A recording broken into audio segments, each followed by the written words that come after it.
Olá, amigos! Vamos ao nosso Agro 30, o boletim que te traz os principais números do mês que está terminando e o que observar em abril. Muita coisa aí para a gente prestar atenção e o mês de março também com muitos acontecimentos interessantes. Então nós vamos comentar aí com vocês e ao final sempre aquelas imagens bonitas das pessoas do agro, dos lugares do agro. Convido vocês aí a acompanharem esses próximos minutos aí. Então vamos lá. O que tem para destacar para vocês em relação a fevereiro e principalmente março? Quais os fatos mais relevantes para esse nosso pujante agronegócio, para esse período que passou? Na economia, o Boletim Focus está prevendo para esse ano um crescimento do PIB de 0,9% e 1,4% em 2024. É um crescimento muito baixo, muito aquém do que o Brasil precisa. Vamos ver aí se reformas estruturantes possam vir e com isso acelerar um pouquinho. Outro ponto importante, não houve grande alteração aí da questão da taxa de câmbio, a expectativa de 5,25, a questão da inflação também já está dando um pouquinho de trégua. Enfim, os Boletim Focus desse mês começaram a ficar melhores a cada segunda-feira. Isso é uma boa notícia. Outro ponto importante para o planeta que a gente sempre acompanha aqui no Agro 30 é o índice dos alimentos da FAO, da ONU. Lembra que teve aquele recorde no ano passado e gerou aquele estresse global e caiu outra vez. Já são 11 meses seguidos de queda, agora está em 129 pontos. Caíram cereais, carnes, óleos vegetais e os lácteos. Como eu já tinha comentado aqui, nós estamos com uma inflação acumulada de 5,6% nos últimos 12 meses, né? Um número que preocupa, mas já teve pior. Então esse é outro ponto aí também para destacar. Indo agora para o agro, nos grãos. A Conab divulgou a sua estimativa agora do mês de março. Lembra que a gente estava em 311 milhões de toneladas em janeiro, caiu para 310,6 em fevereiro, né? E caiu mais um pouquinho agora no mês de março. Então nós estamos com uma expectativa ainda muito positiva de uma safra 14% maior. A soja a gente chegou perto de 153, 154, agora está ao redor de 151, e o milho estava 125, 126, veio para 124,7, ambos com grande crescimento, para nós importantíssimo, né? Essa soja praticamente está toda ela garantida, né? O que está trazendo as estimativas um pouquinho menores a cada mês, né? A questão, todo mundo está observando aí, atraso na colheita de soja, interferências na janela ideal de plantio do milho safrinha, enfim, são tópicos que estão aí que a gente está se preocupando todos os meses, né? E o USDA também soltou aí a projeção, então no caso do milho 1,14 bilhão de toneladas, e a grande surpresa desse mês em relação aos números foi o despencar da Argentina.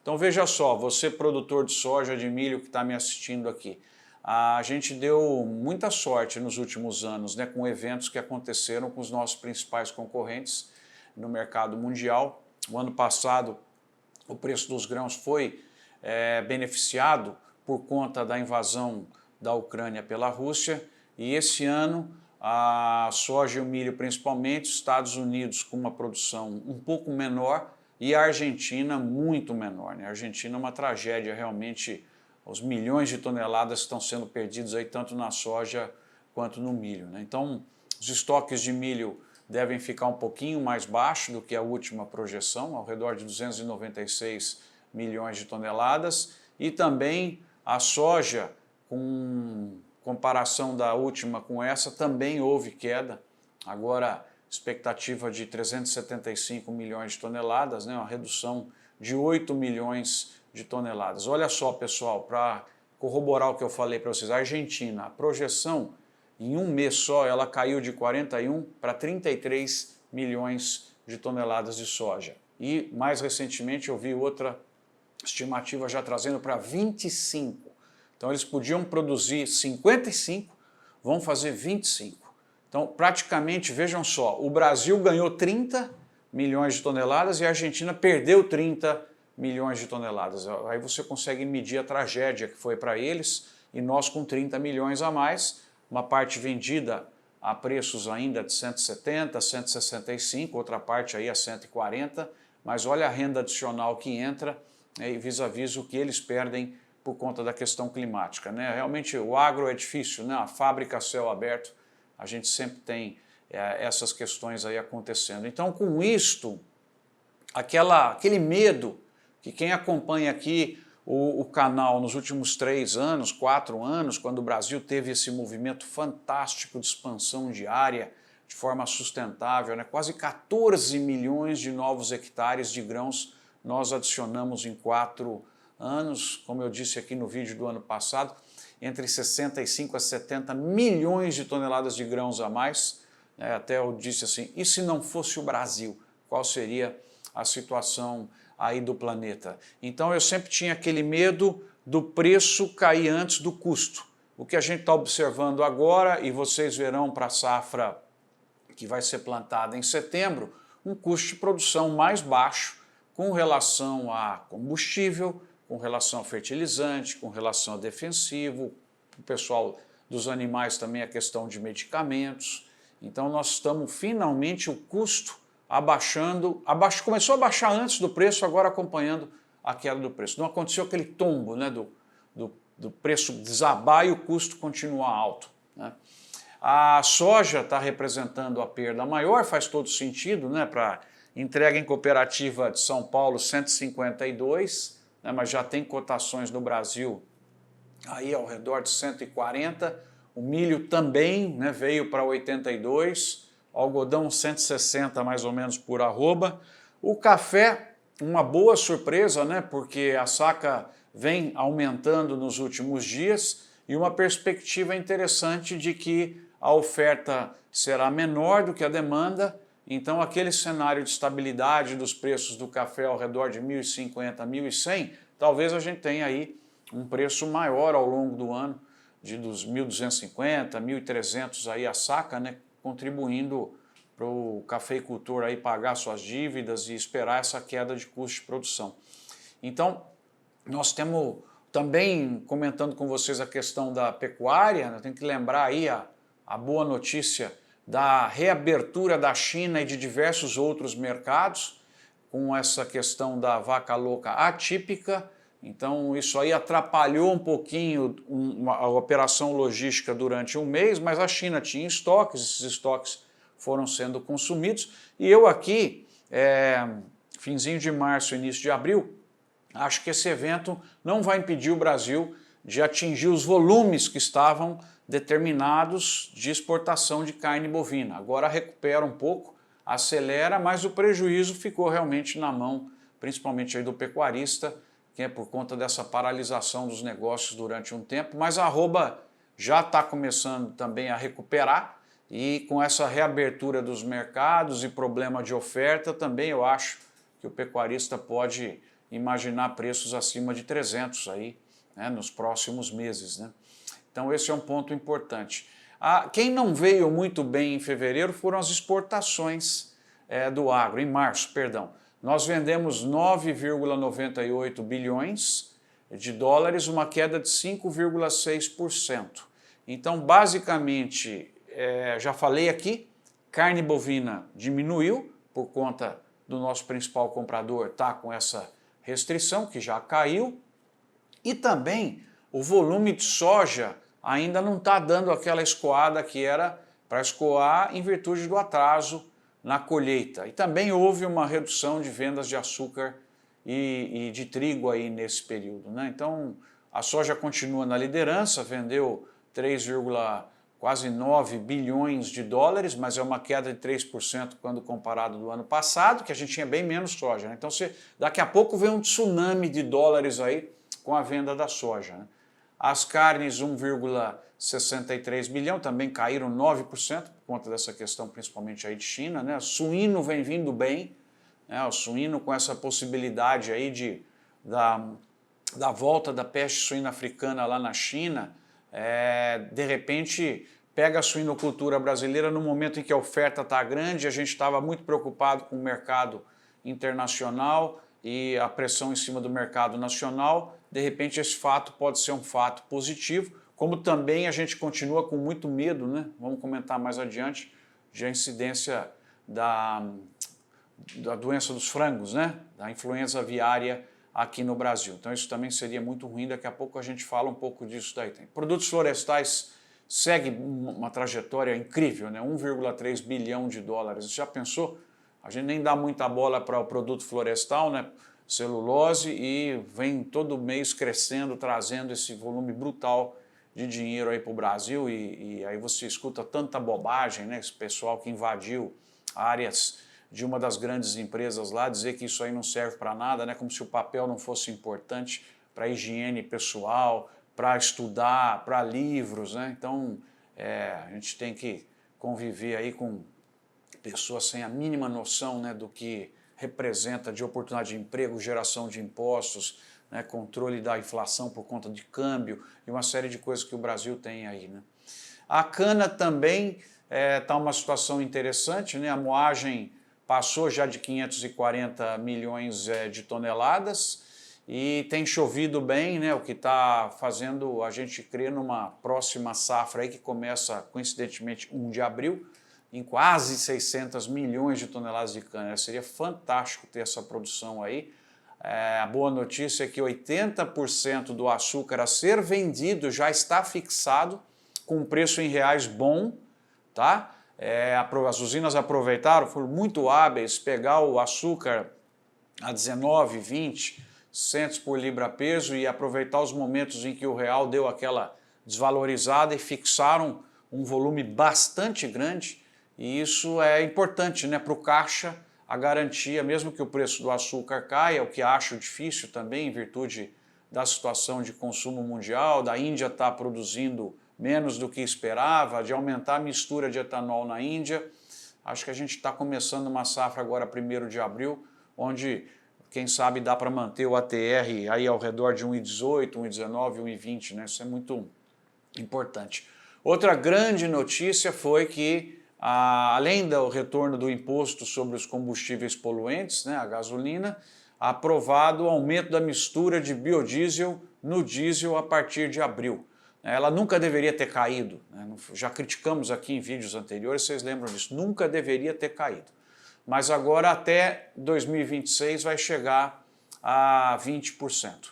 Então isso é muito importante também para gerar no Brasil a própria energia, a soja e toda a distribuição de renda, outros óleos, né? Você sabe que no biodiesel tem até sebo de boi, uma série de coisas que são importantes para que o Brasil possa produzir internamente a sua energia renovável e depender menos, né, de importação de diesel e de outros produtos, e até exportar cada vez mais aí petróleo e combustíveis já processados aqui no Brasil. Outro ponto importante, acordo entre Rússia e Ucrânia para as exportações no Mar Negro, né? Aqui no Brasil essa é uma notícia que impacta negativamente nos preços, foi renovado, mas não mais por 120 dias, foi renovado apenas por 60 dias, mas essa renovação também trouxe um pouco os preços para baixo, né? Esse é o ponto importante aí que a gente tem. E comentamos já a questão da reabertura do mercado chinês, né, para as importações de carne do Brasil, então isso está também como um fato relevante do mês, aí, após um mês de suspensão. E também agora ficar muito de olho, né, na questão da produtividade e do plantio que vai lá para os Estados Unidos, né? Então, para fechar, quais são os pontos de acompanhamento agora em abril? Gente, continuar acompanhando a colheita de grãos da safra verão e o progresso de plantio do milho safrinha no Brasil. Sobre esse primeiro ponto, eu acho que tem que destacar aqui com vocês o seguinte, por que a soja tem caído, né? A soja tem caído porque o Brasil vai colocar no mercado 153 milhões de toneladas, essa perda da Argentina de 53 para 25 já está precificada, e o que a gente tem olhado aí é que os Estados Unidos vão ter uma área de soja maior que a área de milho e com expectativa de boa produtividade, portanto na soja a oferta encontrou a demanda, o preço ainda está alto em dólar, Ainda em reais, vocês vão lembrar que é um preço alto, vocês estão reclamando, ele falou, Marcos, pô, mas o custo explodiu. Sim, mas o preço continua ainda alto. E a perspectiva da soja é de manutenção desse preço com um ligeiro viés de queda. Na minha opinião, o que poderia acontecer de complicado agora é o plantio nos Estados Unidos. A soja está mais fácil de olhar.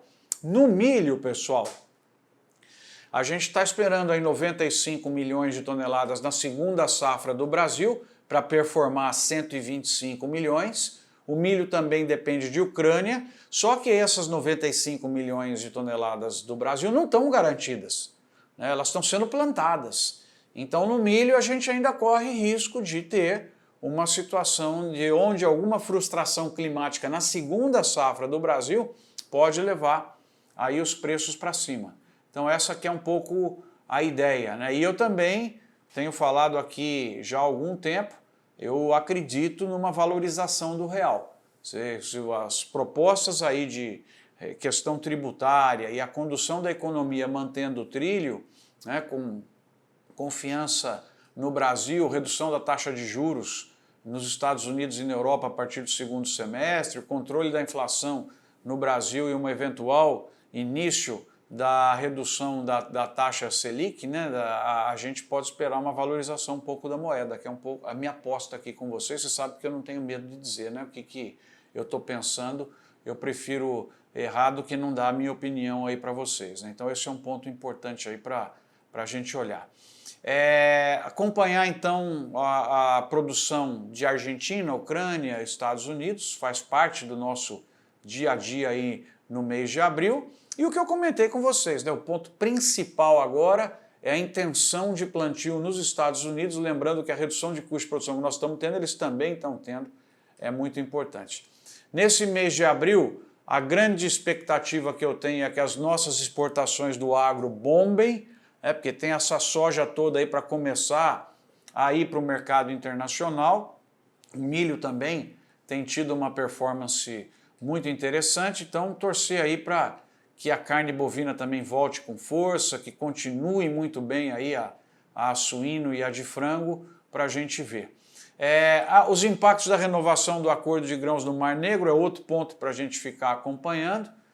Na economia brasileira também, ficar vendo aí o que está acontecendo com o câmbio, né, o mercado. Vocês lembram que nesse mês aí teve muita gente que deu sorte porque conseguiu fixar aí a 5,40, 5,45 quando deu aquela estressada. Enquanto eu estou gravando aqui já veio para 5,20 de novo. Então esse é um ponto muito importante para vocês também. Quando o câmbio dá um estilinguinho assim, se você vai lá e vende mais um pouco, principalmente para quem tem o viés aí de exportação, para conseguir garantir em reais. As usinas têm feito isso com açúcar, né? Isso é um ponto muito importante aí. Então, assim, para concluir, agora nós estamos num momento onde o Brasil planta a segunda safra e ficar de olho nos Estados Unidos, que daqui a pouco passam a ser o player principal aí, né? Porque vem aqueles grandes volumes de área e ficar de olho, que qualquer variação lá nós estamos falando em 10, 20, 30 milhões de toneladas, né? Então isso é um ponto muito importante aí. Então, se tivermos um mês de março com muitas notícias aí, vamos torcer para abril ficar um pouco mais calmo, né? Nessas variáveis que estão variando violentamente, né? E também eu tenho pedido aqui sempre, agora no dia de hoje fui surpreendido por uma declaração muito infeliz do presidente da Apex, que é justamente a agência de promoção de exportações do Brasil, falando mal da produção brasileira. Um contrassenso, né? Não faz sentido isso daí. Então fica mais um pedido aqui para que eu faço sempre, né? A gente está sempre tentando construir uma imagem do Brasil real de sustentabilidade, e quando você vê as autoridades do país falarem mal do próprio país, é uma coisa que nos chateia demais, né? Então, revisar bem esses discursos, tomar cuidado com respostas de improviso, né, para que a gente passe ao planeta a imagem de que o Brasil é realmente o fornecedor mundial sustentável de alimentos, bioenergia e outros agroprodutos. Ninguém tem os indicadores de sustentabilidade que o Brasil tem, certo? Então não é para a gente falar mal da produção brasileira, principalmente quem tem grande holofote, que são presidentes de órgãos públicos, ministros e outros, né? Vamos pensar um pouquinho mais quando estiver lá fora, tentar ir com um discurso controlado, uma coisa, né, um statement claro que é para implementar os negócios no Brasil e não para prejudicar, né? Vocês lembram que também, outro dia nós tivemos uma declaração da ministra exagerando completamente o número da fome no Brasil, isso aí foi para o mundo todo. Então, vamos jogar mais pelo nosso país, né? Esse é o ponto que eu queria comentar aqui no final desse vídeo. E aí, quem quiser ficar agora, vem imagens muito interessantes aí de pessoas, de fazendas, de eventos, né, durante essa rodada aí no agro brasileiro no mês de março, tá bom? Muito obrigado pela fidelidade de vocês, né? Esse vídeo tem tido uma aceitação muito bacana e vocês estão vendo aqui, ele é feito com carinho, é feito com doação, né? Estou me arriscando aqui, mas sempre dando os números do que eu acredito que vai acontecer aí para vocês, para facilitar a tomada de decisão e contribuir para aquilo que eu gosto mais, que é o aumento do nível da educação, né, educacional no nosso agro, tá bom? Um abraço, pessoal, até o próximo vídeo, valeu!